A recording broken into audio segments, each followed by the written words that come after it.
오늘 본문을 통하여 사도 바울이 인생에 대한 새로운 정의를 우리에게 알려줍니다. 신앙생활이라고 하는 것은 예수님과 함께 경주하는 것이라고 하는 겁니다. 어떤 사람들은 천국문에 도달하는데 예수님의 손을 잡고 나란히 입성을 합니다. 평생 살면서 예수님과 함께 살아왔던 사람이지요. 이 사람은 천국에서 큰 상을 받고 면류관을 쓰게 되었답니다. 이 사람에게 내려진 상은 주님과 동행하는 상입니다. 또 어떤 사람들은 주님의 바로 한 발짝 뒤에서 주님만 바라보고 달리는 사람입니다. 이 사람은 주님이 천국문에 들었을 때 주님의 바로 그 뒷자리에서 주님을 따라 입성을 하게 되었습니다. 역시 이 사람도 큰 상, 면류관을 쓰게 되었습니다. 이 사람에게 내려진 상은 주님을 쫓는 자입니다. 그리고 또 어떤 사람들은 주님보다도 한 걸음 앞장서서 비바람 맞으며 길을 만들고 다리를 만들며 험한 길을 달려왔던 사람이시여, 주님보다도 오히려 한 걸음 앞장서서 천국문에 들어서게 됩니다. 이 사람도 역시 큰 상을 받고 면류관을 쓰게 되었습니다. 이 사람에게 내려진 상은 주의 길을 예비하는 자의 상이었습니다. 여러분, 세상에 라면이 참 요즘 종류가 많은데 가장 맛있는 라면은 주님과 함께 라면이랍니다. 우리 기독교는 앞을 봐도 예수, 뒤를 봐도 예수입니다. 옆에서 봐도 예수, 위에서 내려다봐도 예수입니다. 예수님과 함께하는 모든 삶은 아름답기만 하는 것입니다. 오늘 본문 빌립보서 3장 9절에 보면 내가 가진 의라고 하는 말이 나오고 하나님께로부터 난 의라는 말이 나옵니다. 사도 바울은 내가 가진 의가 무엇일까? 나의 출생이 가진 자격, 그리고 내 몸에 지닌 할례의 흔적, 내가 이 땅에서 노력해서 얻은 공로, 자격들, 이것이 구원의 조건이라고 생각을 했습니다. 어깨를 뻐기며 이걸 자랑하며 살았습니다. 근데 오늘 본문 18절에 보면 그건 십자가의 원수다라고 말합니다. 하나님 만나고 나니 이 모든 것들은 배설물이었습니다. 어깨에 뻐기고 살던 그 모든 것들은 부끄러운 것들이었습니다. 사도 바울은 자기 의를 더 쌓기 위해서 교회를 박해합니다. 의기양양 다메섹 도상으로 넘어갑니다. 그리스도인들을 박해하기 위해서입니다. 이때 호련히 눈을 뜰 수 없는 환한 빛이 사도 바울을 강타합니다. 하늘에서 음성이 들립니다. 부활하신 우리 예수님의 음성입니다. 사울아 사울아 어찌하여 네가 나를 핍박하느냐. 사울은 예수님을 만난 적이 없어요.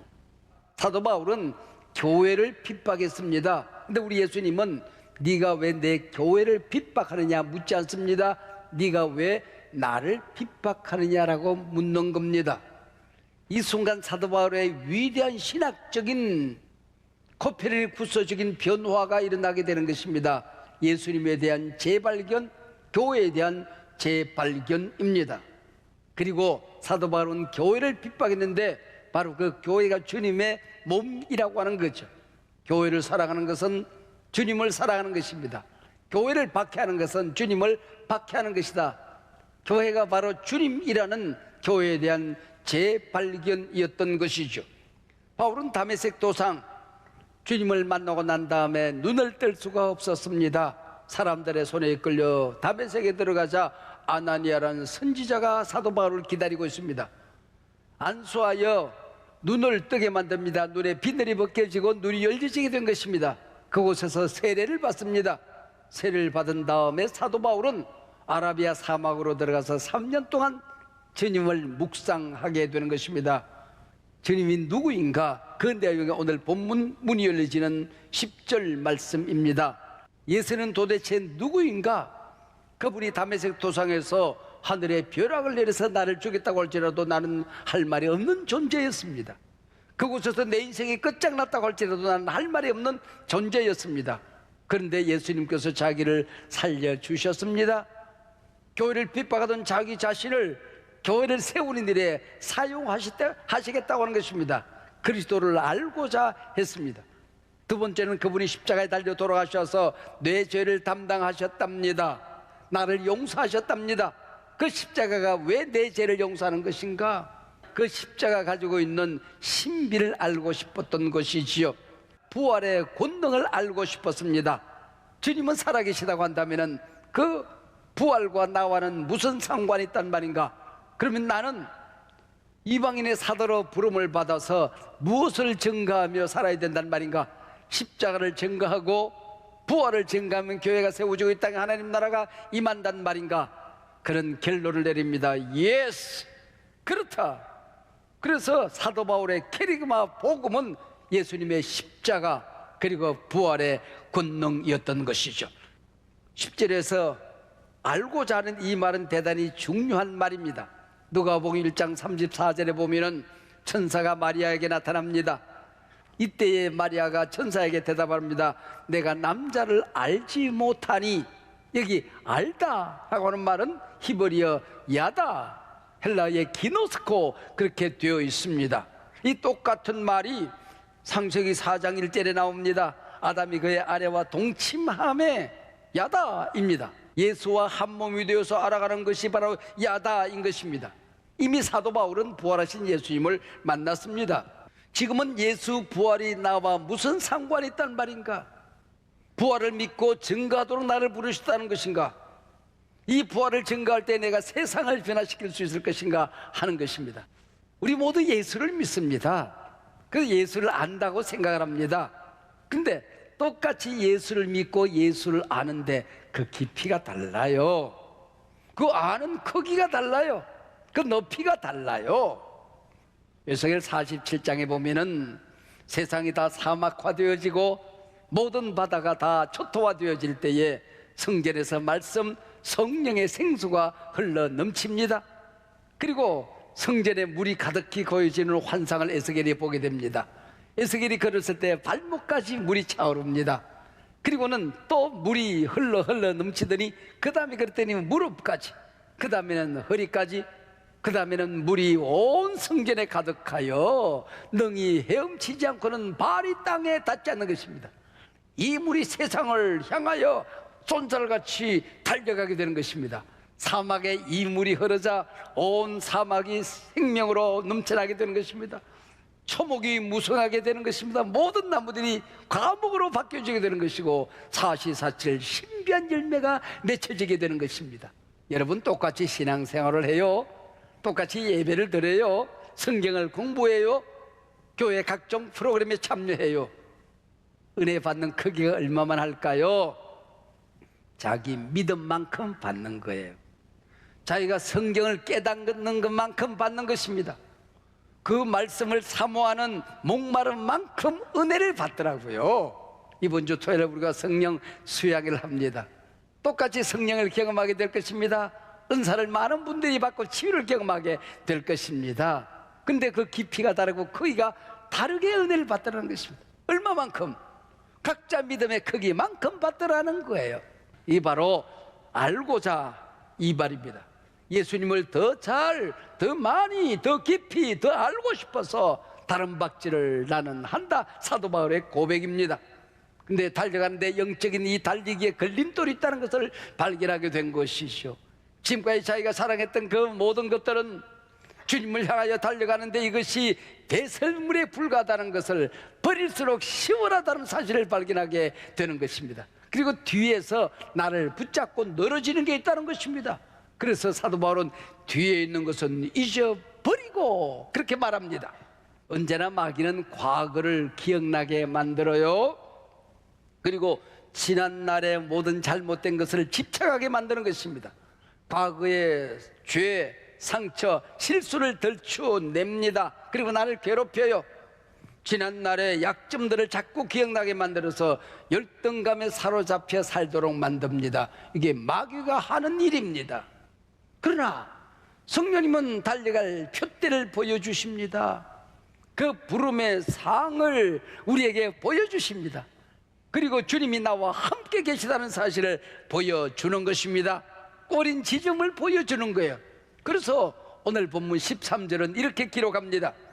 형제들아, 나는 아직 내가 잡은 줄로 여기지 아니하고 오직 한 일 즉 뒤에 있는 것은 잊어버리고, 뒤에 있는 것은 잊어버리고 앞에 있는 것을 잡으려고 달려간다, 그렇게 말합니다.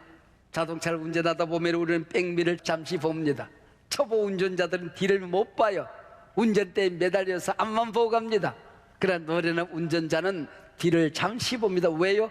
뒤로 가기 위해서가 아니라 앞으로 더 많이 더 빠르게 전진하기 위해서였던 것이지요. 지난날에 내 약점과 허물이 보일 때도 있지만은 우리는 그것이 내 인생의 고통, 페인이 아니라 내 인생의 개인 유익이 되어서, 사명이 되어서 우리는 앞으로 달려갈 수 있게 되는 것입니다. 제가 결혼 주례를 할 때에 가장 많이 하는 설교가 행복 비타민 5알을 선물하는 주례사입니다. 그 가운데 보면 마지막 5번째 A, B, C, D 마지막 E가 있어요. E는 Erase입니다. 지난 날을 잊어버리라는 겁니다. 지난 날에 있었던 모든 것들을 지워버리고 오늘 이 시간에 행복 출발을 하라, 그렇게 제가 교훈을 합니다. 부부싸움 할 수 있어요.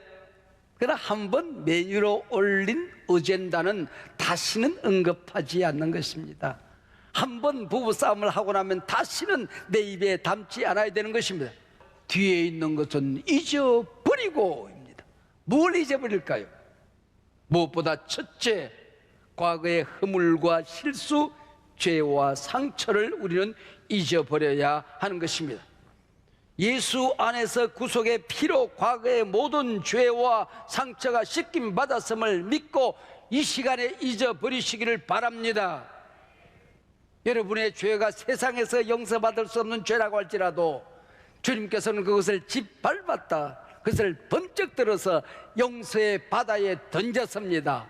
동이 서에서 먼 것처럼 옮겨 놓으니라, 우주의 끝으로 옮겨버린 겁니다. 주님은 기억도 하지 않겠다고 그래요. 우리 주님이 기억하지 않는 죄와 상처와 지난날의 약점과 실수를 자꾸 우리는 기억을 합니다. 이걸 뭐라고 그래요? 오늘 본문에서는 십자가의 원수로 살아가는 것입니다. 한때 각에 흐른 저주라고 하는 말들이 있었습니다. 여러분, 예수 밖에는 각에 흐른 저주가 있을 수가 있을 것입니다. 그러나 믿으십시오. 우리 주 예수 그리스도 안에 이전 것은 지나갔으니 보라, 새 것이 되었도다. 저주는 사라졌습니다. 죄는 옮겨졌습니다. 여러분, 주님께서 여러분을 징벌하는 모든 것들은 사라졌습니다. 믿으시길 바랍니다. 오직 뒤에 있는 것은 잊어버리고 앞에 있는 주님의 목표, 새로운 비전, 꿈을 향하여 우리는 달려가는 것입니다. 두 번째, 뭘 우리는 잊어버려야 될까요? 지난날의 실패의 경험을 잊어버려야 합니다. 살아오시면서 성공했던 일보다도 실패했던 일들이 얼마나 많이 있었겠습니까?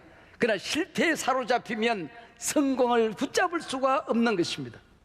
우리 인류 역사상 가장 많은 실패를 경험한 사람이 에디슨이랍니다. 에디슨은 그렇게 말했습니다. 내 인생에 실패는 없었다.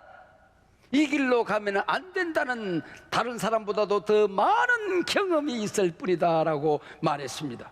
지난 시간에 슬펐던 일, 힘들고 괴로웠던 일, 아프고 고통스러웠던 일, 불평거리, 원망거리, 비난과 조롱당했던 일, 이 시간에 주님의 십자가 밑에 던지고 깨끗이 잊어버리시기를 바랍니다.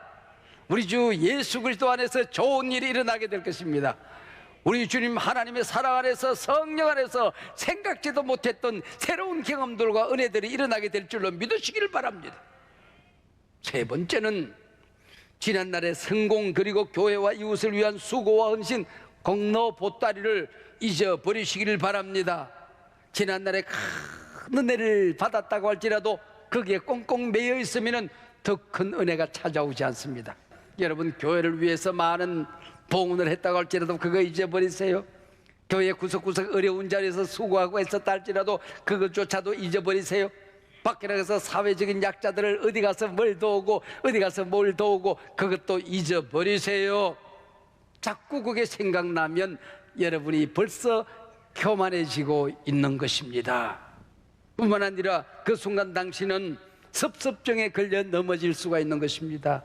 하나님 나라의 상급이 무너지는 소리라는 것을 여러분이 아셔야 된다. 고백하십시오. 주님, 나는 무익한 종이로소이다. 죄인 중에 괴수입니다. 내가 교회를 섬겼다고 할지라도 하나님이 주시는 은혜였고 하나님이 주시는 능력이 있고 내가 한 것이 아니었습니다. 이 고백이 있어야 우리가 겸손하여 더 큰 은혜를, 더 깊은 자리에서, 더 높은 영광의 자리에서 주님을 만나게 될 줄로 믿습니다. 사랑하는 여러분, 생명보다 소중한 인생의 보물을 발견하셨습니까? 사도 바울은 하나님의 의 구원의 기쁨이라는 보물을 발견했습니다. 그 보물을 은대 걸림돌이 되는 지금까지의 모든 것들 배설물로, 그리고 모든 지난 날을 다 잊어버리고 과거가 나를 붙들고 늘어질 때에 시퍼런 칼을 뽑아 그 끈을 잘라버리고 앞으로 전진했다는 것입니다. 이제 그 보물된 예수 그리스도를 더 잘 알기 위해서, 더 가까이서 뵙기 위해서 나는 달려간다. 오늘 본문 12절 달려가노라 그랬습니다. 그리고 한 절 더 넘어가서 14절 달려가노라 그랬습니다. 여기 달린다는 말은 디오크라고 하는 말입니다. 올림픽에서 사용되어지는 말입니다. 100m 단거리 선수가 달려갈 때에 그 큰 다리가 그냥 뿔뚝 뛰는 겁니다.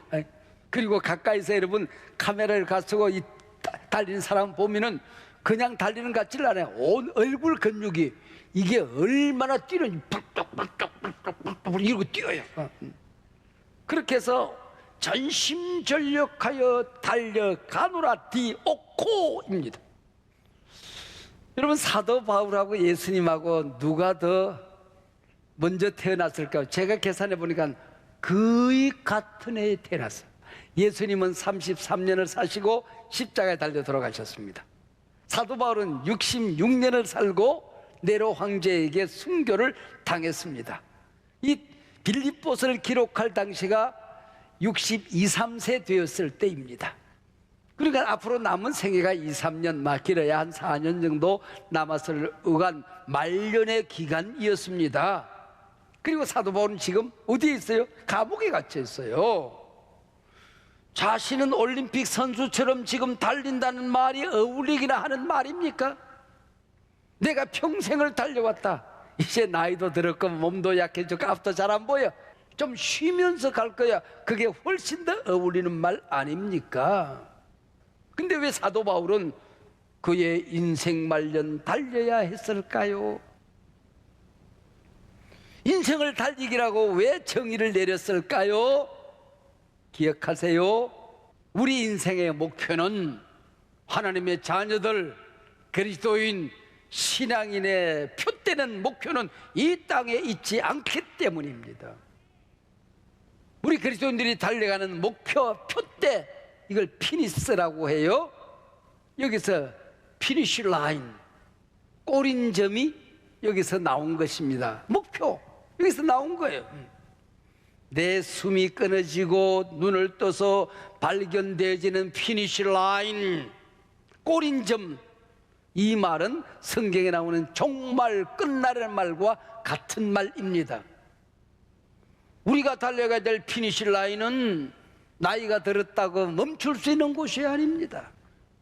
이 세상에서 업적을 이룰 만큼 이뤘다고, 충성할 만큼 했다고 끝장날 수 있는 곳이 아니라고 하는 것입니다. 주님 앞에 서는 그날을 얘기하는 것입니다.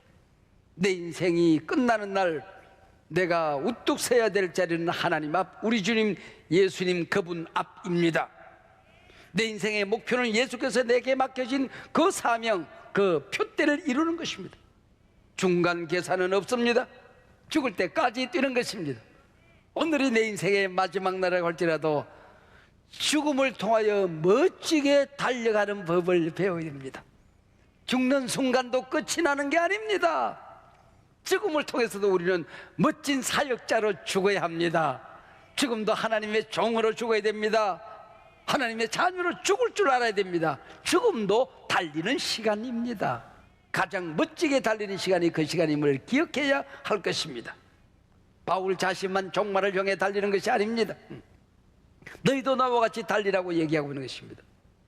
인생의 종착점이 가까움을 느낀 사도 바울은 고린도전서 11장 1절에서 말씀하셨듯이 내가 그리스도를 본받는 자 된 것 같이 너희들은 나를 본받는 자가 되라 그랬습니다. 오늘 본문 시작하는 빌립보서 3장 10절 나는 그리스도를 본받는다. 17절에서 너희도 나를 본받아라. 세상 사람들이 너를 보고 너를 본받게 하고 너를 본받는 자가 있으면 눈여겨 살피고 그 사람을 통하여 하나님의 일이 어떻게 이루는지 보라 그렇게 말하고 있습니다. 여러분 본이 뭔지 아십니까? 아마 젊은이들은 본을 본 적이 없을 거예요. 본이 뭔지를 모를 거예요. 연세가 있으신 분들은 본을 보았을 것 같아요. 제가 어릴 때 보면 우리 할머니에게 벗은 본이라는 게 있었어요. 양말이 귀하던 시절이니까 벗은 본이 있어서 벗은 옷감에다가 그걸 놓고 가위로 잘라서 꼬매면 벗은이 되는 거예요. 그래서 우리 할머니는 우리 할머니에게 이쁘게 보이면 벗은 본 빌려줬대. 그리고 업본도 가끔 빌려주었어요. 여러분 이게 바로 본이라고 하는 것이지요. 너희는 나를 본받는 자가 되라 그랬습니다. 이번에 동사 목사를 선임할 때 우리 장로님들과 함께 우리가 결심했던 게 있어요. 결의했던 게 있어요. 우린 한국교회 청빙의 본이 된다. 요즘 담임 목사를 모시는데 이게 영적인 지도자를 모시는 방법이 맞나 하는 생각을 할 때가 있어요. 이게 정말 우리가 존경하고 주님이 보내주는 종을 우리가 모시는 청빙이 맞는가 하는 생각이 있어요. 오디션을 해요. 이력서 오디션, 설교 오디션. 아니 홈피에 들어가면 설교가 다 널려 있는데 뭘 불러다 설교를 시키고 오디션을 하겠다는 것입니까? 교육자들의 자존심을 다 무너뜨려 놓고 우리 담임 목사라고 모셔놨으니 그게 신령한 기름 부으심이 있을 수가 있겠습니까? 우리는 그렇게 하지 않는다. 하나님이 보내주는 종이 누군지 우리 기도하죠. 기도하고 또 기도하고 그리고 한 분을 우리가 기도로 결정을 하고 당회가 만장일치로 재직회가 만장일치로 주의 종을 청빙하는 절차를 받게 되었던 것이 왜 그랬을까요? 한국교회 우리 교회는 본이 되어야 하기 때문에 이 시대의 경건의 본을 보여야 되기 때문에 영적 지도자를 섬기는 본이 되어야 되기 때문에 우리는 그렇게 하자 그렇게 한 것이지요. 요즘 본이 없는 게 이 시대의 위기라고 저는 생각을 합니다. 옛날 나를 사랑하고 나를 위해 생명을 바치던 사람들이 마지막 섬기기 위해서 정말 목숨을 던지고 자기를 죽이기 위해서 정치가가 되었던 거예요. 정치가의 본이 없는 세상입니다. 기업가의 본이 없는 세상에 돈을 벌면 저렇게 벌어야 된다. 돈을 쓰면 저렇게 써야 된다. 죽을 때는 저렇게 죽어야 된다. 유한양에게 유일한 박사 같은 기업인의 본이 없는 세상입니다. 요즘 신학생들이 목사님들을 바라볼 때에 누구처럼 목회를 하면 좋을까? 누구처럼 살아야 될까? 누구처럼 죽어야 될까? 본이 없어서 방황하는 시대입니다. 우리 교회 젊은 신앙이들이 우리 청년들이 우리 교회 장로님들이 신앙생활에 본이 되기를 바랍니다. 우리 안수 집사 군사님들을 보면서 우리 교회 청년 젊은 신앙인들이 교회는 저렇게 섬기는 거야. 기도는 저렇게 하는 거지. 교회를 섬겨도 저런 모습으로 섬겨야 되는 거야. 우리 집사님들, 권사님들, 우리 한국교회에 본이 되시기를 주의 이름으로 축복합니다. 예수님 목마릅니다. 노래한 시편 기자, 주님을 더 많이 알고 싶어서, 주님을 더 가까이서 뵙고 싶어서, 주님을 더 깊은 곳에서 만나기 위해서 목마르게 달려갔습니다.